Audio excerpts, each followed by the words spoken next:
Weekend carnage. More than 24 people are killed in mass shootings in Texas and Ohio. We have the latest, including reaction from President Donald Trump, Pope Francis, and America's bishops. A boost for priests. The Holy Father writes a letter encouraging Catholic clergy around the world amid the sex abuse crisis. We have a report from Rome. And the miracle of snow. We take you inside one of Rome's 4 basilicas on its unusual feast day. On EWTN News Nightly for Monday, August 5th, 2019.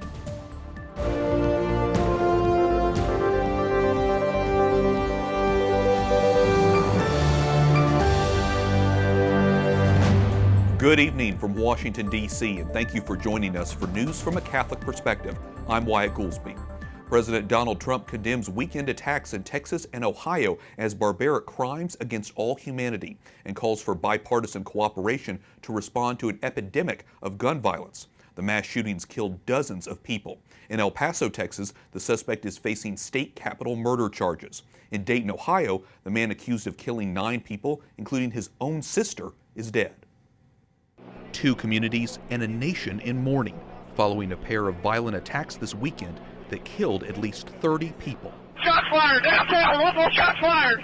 In Dayton, Ohio, a shooting early Sunday morning at a popular nightclub killed 9 and injured at least 26 others. People just started running. They started pushing us out the back door into the alley out the back. The mayor says authorities responded quickly and killed the 24-year-old gunman less than a minute after he began firing. He had additional magazines, and he was wearing body armor. 13 hours earlier, and 1,600 miles away in El Paso, a community already reeling with a tragedy of their own.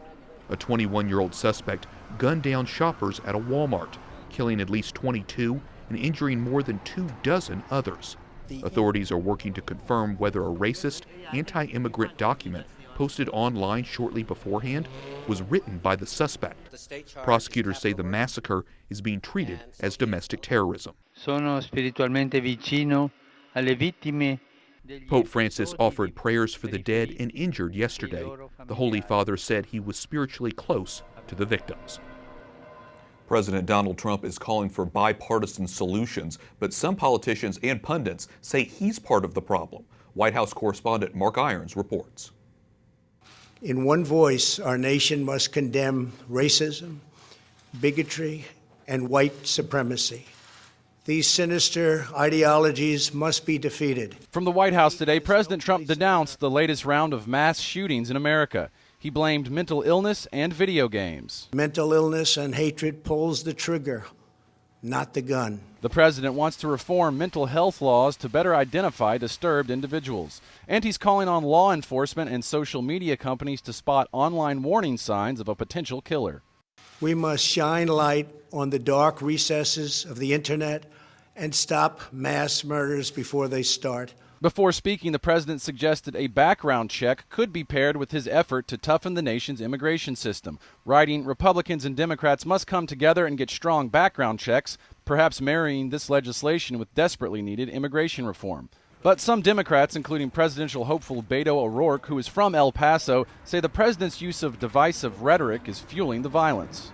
We have a president right now who traffics in this hatred, who incites this violence. Today, President Trump called for a change in culture. Each of us can choose to build a culture that celebrates the inherent worth and dignity of every human life. But he also wants those who commit grievous crimes to pay the ultimate price. Ensuring that those who commit hate crimes and mass murders face the death penalty. During remarks on camera, the president did not call for legislation to limit the sale of firearms in the U.S., and Democrats believe he was backpedaling from that earlier tweet when he suggested stronger background checks for gun sales should be in effect. White House correspondent Mark Irons reporting. Thanks, Mark. The American bishops are urging action following this weekend's bloodshed. In a letter, they say, quote, "We encourage Catholics to pray and raise their voices for needed changes to our national policy and national culture." Michael Knowles, host of the Michael Knowles Show on the Daily Wire, joins me now to take a look at all of this. He's also a Catholic. Michael, welcome back. In the span of 1 week, 3 mass shootings in this country have claimed more innocent lives. In their statements, the bishops say the conference has, quote, long advocated for responsible gun laws. Is that the answer in your view?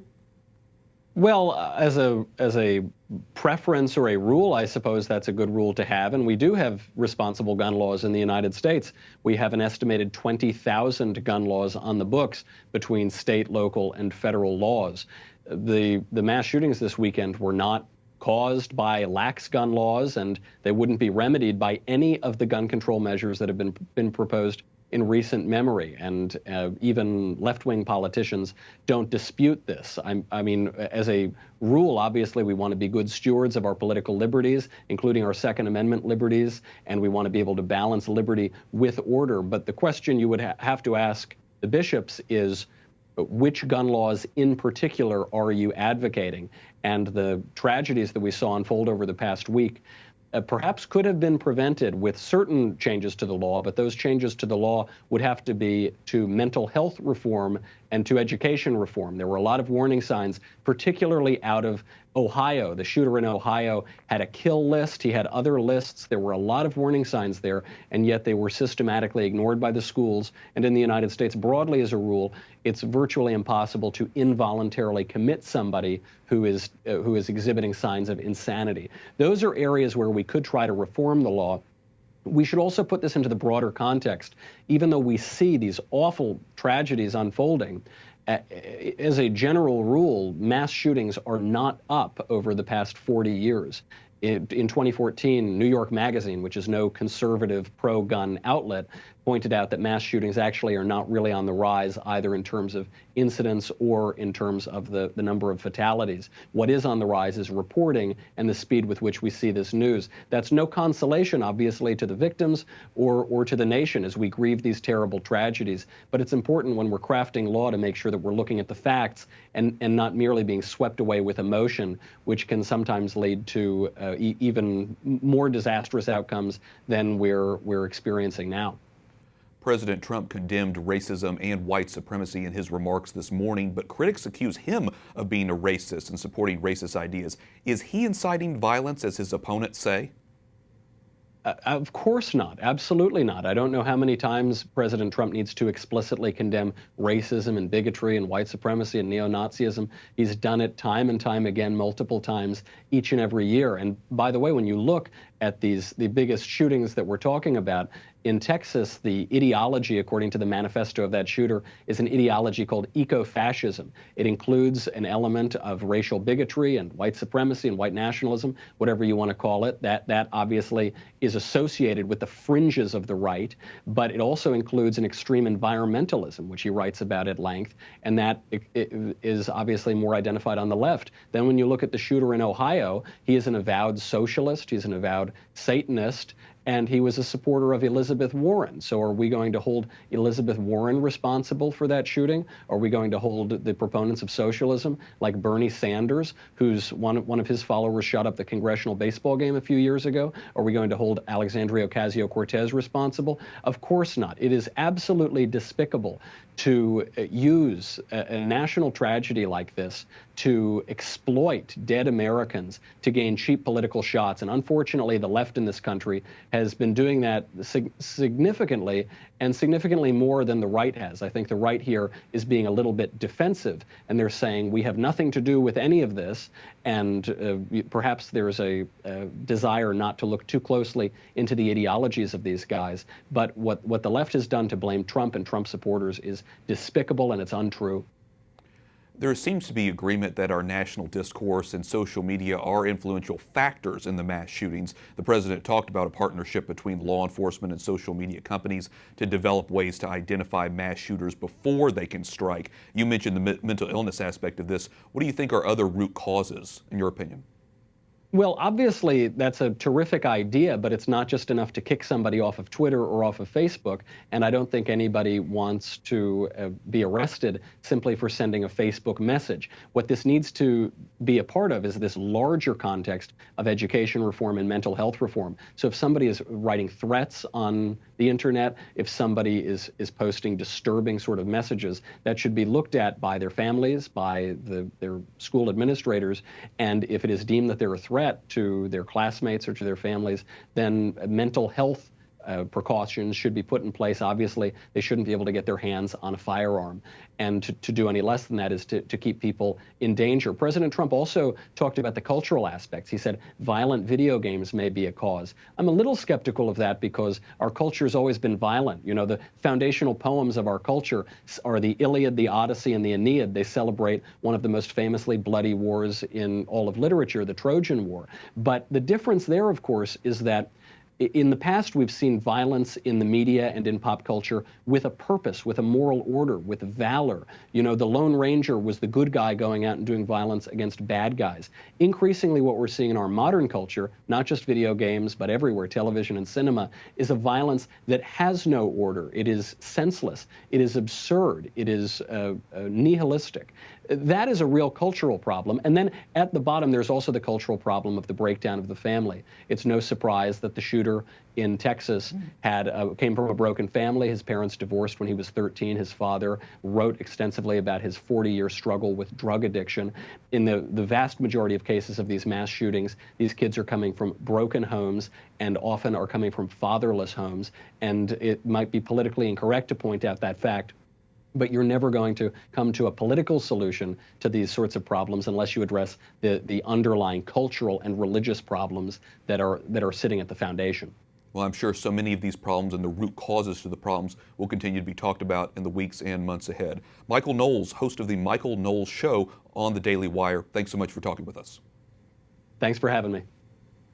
Friends, family, and the faithful across the country are mourning the victims. Correspondent Jason Calvi reports.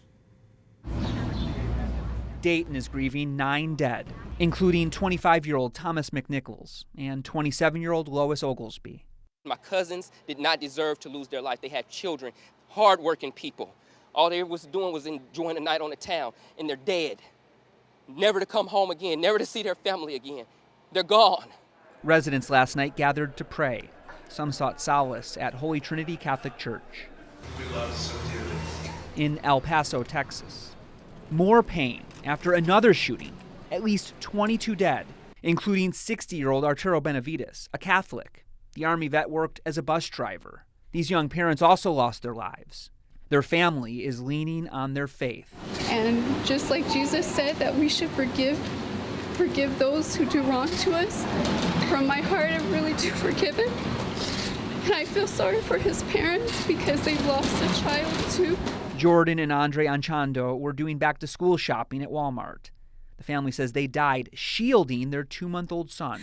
I'd give my life and trade for hers. She had 3 babies she needed to raise. Any day I'd give my life just to have her back. Erica Contreras escaped with her daughter and mother. Everything that happened was just terrible, but we are blessed. We are blessed because we're alive. And I pray for all those people that died, because it was so many. But God has been with us. God was there. Tonight, people across the country join in prayer for the victims. In Washington, Jason Calvi, EWTN News Nightly.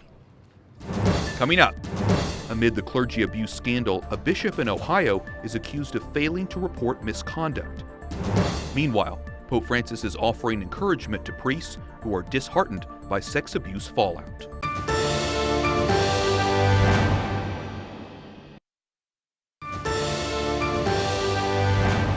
Welcome back. An auxiliary bishop in Cincinnati is accused of failing to report abuse allegations against a priest. Bishop Joseph Binzer is a member of the U.S. Bishops' Conference's Committee for the Protection of Children and Young People. He has been removed from his position as head of priest personnel while the Archdiocese conducts an investigation. For more on this exclusive story broken by Catholic News Agency, an EWTN outlet, including a look at all the charges Bishop Binzer allegedly failed to report, visit CatholicNewsAgency.com. Meanwhile, Pope Francis is encouraging priests amid a global sex abuse scandal that is rocking the church. Yesterday, the Holy Father sent priests around the world a nearly 5,000-word letter on the feast day of St. John Vianney, patron of parish priests. In it, the Pope acknowledged the pain of priests who feel themselves attacked and blamed for crimes they did not commit. Alan Holdren is EWTN's Rome Bureau Chief. Alan, what is the Holy Father's main message to priests, and why is he writing to them now? Well, Wyatt, the Holy Father said that he's heard from many priests by letters and also meeting with them in person who are outraged at the abuse crisis themselves, and say that also a lot of their hard work is being overshadowed by this abuse crisis. He asked them to face the abuse crisis head on, to address the concerns of the people of God, the faithful, their fears, their disheartenment, their preoccupations, their suspicions as well. And he says that he has found great comfort in meeting with the priests that he's been with and seeing how they can unite themselves with the people of God, he says, and also to be with them through their words and actions, inspiring hope in the people. And if a priest, he said, is going through a hard time, he asks them to go back to their initial yes to their vocation to the priesthood and to remember that moment and to really unite themselves to Christ. It's a very interesting message, but concretely, Alan, what advice does Pope Francis give to priests in order to achieve that? He says that they should be close to the people. They should not feel like they should leave the people behind. They shouldn't just pay attention to certain groups. They need to unite themselves to victims, to the people who are suffering. You know, the Pope always speaks about being close to the lay people, feeling that the church is all one, and that the priests should always have that smell of the sheep, as he calls it. Last August, Pope Francis wrote a letter to Catholics around the world condemning the crime of priestly sex abuse and cover-up, but critics say he hasn't done enough. What steps has he taken to address the crisis since then? Well, Wyatt, if we look back at the last year, you look at last February, the Pope made an unprecedented summit for the protection of minors here in the Vatican. He invited all of the heads of bishops' conferences worldwide here to discuss the issue. He also made a decree through which religious superiors, so heads of religious congregations, and also bishops would be more accountable for abuses they may commit themselves. He's also changed legislation in the Vatican city-state to protect minors. They were protected in the past, so to speak, through the legislation, but he extended that to vulnerable adults as well. Which is largely done also throughout the world in bishops' conferences through their local commissions for the protection of minors. The new reforms of the Vatican also include more permanent establishment of the Pope's own commission for the protection of minors, looking for it to be a sort of a central location for people to make complaints in the Vatican, and also to be a sort of a think tank for how the Church can address this scourge worldwide. In the Pope's letter, he also speaks about how the Church is fully committed to sort of turning the page, to addressing this crisis head on. And he says that the Church is also fully committed to being sincere and transparent and to have solidarity with victims. Why? A lot of important changes that are still ongoing, and obviously a lot of moving pieces as the Church addresses the sex abuse crisis. Alan Holdren, EWTN Rome Bureau Chief. Thanks so much. Thank you, Wyatt. The government of New Zealand plans to ease its restrictions on abortion. It's been legal in the country for decades, but women must prove to their doctor the pregnancy presents a danger to their physical or mental health. The new proposal would remove that requirement up to 20 weeks of pregnancy. Up next, a look at the threats Catholic schools across America are facing. And we take you inside a Roman basilica to witness a unique miracle.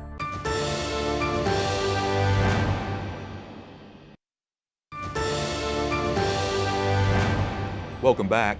An advocate for faithful Catholic education sounds the alarm about what he sees as a growing threat to America's Catholic schools. Patrick Reilly, president and founder of the Cardinal Newman Society, writes, "Our schools and colleges increasingly face harmful lawsuits, legislation, the loss of accreditation, and social rejection if they do not fall in line with ideologies that deny the nature of marriage, sexuality, even human life itself." Patrick Reilly joins me now. Patrick, thanks for coming back onto the show. Thank you. Tell us more about these lawsuits. They seem to be really attacking the Catholic identity of schools head on. They are. It's a direct attack. For 26 years, the Newman Society has been working in this area, focusing on a renewal of Catholic education. We've been seeing many exciting things happening in Catholic education, real strengthening of fidelity and practice in the schools. But what is happening is because our culture is going a different direction, we're seeing many lawsuits, some of them actually coming from teachers within these schools who lose their jobs because they're not witnessing to the faith, and they end up suing the schools, and this is the challenge that we're facing today. Why do you think it is that there's so many more lawsuits in particular? Because we know there are challenges to the faith, secular challenges, things like that. What is it about legal challenges? Well, I think the courts are the greatest weapon for these activists.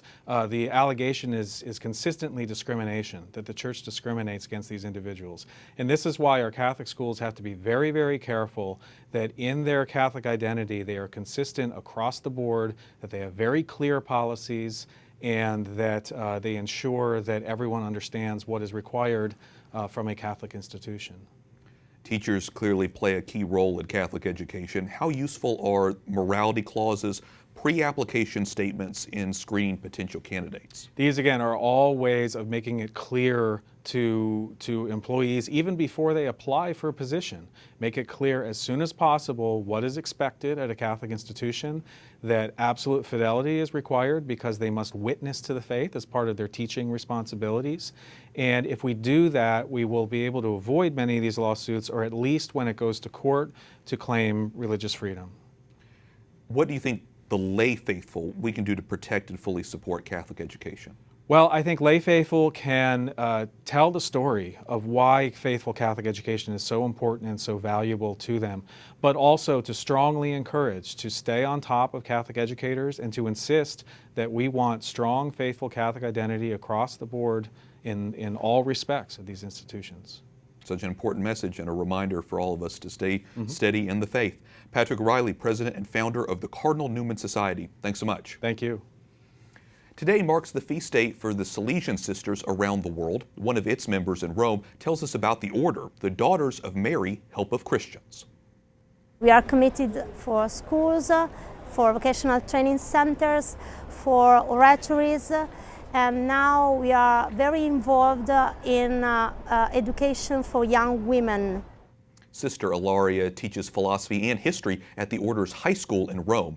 On this day in 1872, St. Mary Dominica Mazzarello founded the order along with St. John Bosco. And that wraps up our newscast for tonight. For the entire EWTN News Nightly team, I'm Wyatt Goolsby. Before we go, we give you a look inside the Basilica of St. Mary Major in Rome, where today the faithful celebrated the anniversary of a 4th century Marian miracle known as the Miracle of the Snow. Good night, and God bless.